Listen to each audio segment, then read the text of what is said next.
jsme na houpacím koníku. Tak jsme na to taky houpali. Jo, ty křupe.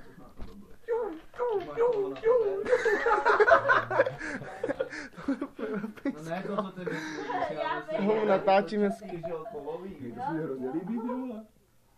Ti to koupím domů k Vánoc. Žádu.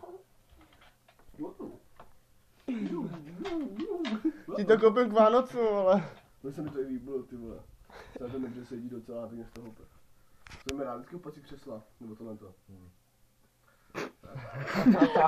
Já jsem ještě nic nemohl, jsem zase čelím pozornosti. Dobře mě to baví, to bude ono. Ty vole, na to vypadá líp, než když on to dělá. Co? To má začátkový z druhé strany, to můžeš umět ty na sebe a ještě já. Že učíme oba dva. Dej mi napít. A koho trefí první? Nevím, ale já si dělám kopačku. Já nemám rád tady půdolní, víš, ale na mě pak vždycky hnusně kouká. Čau.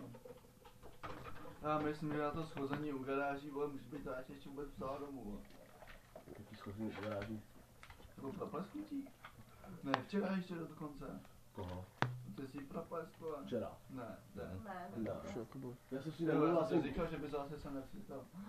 Já jsem řekl, že nechci nic řešit. Ale... Jsem byl i na nervy, tak dost. Po té cestě. Jo. Jo. Já jsem první fláknu, mám tady, já nevím, jestli ti to nevypadá.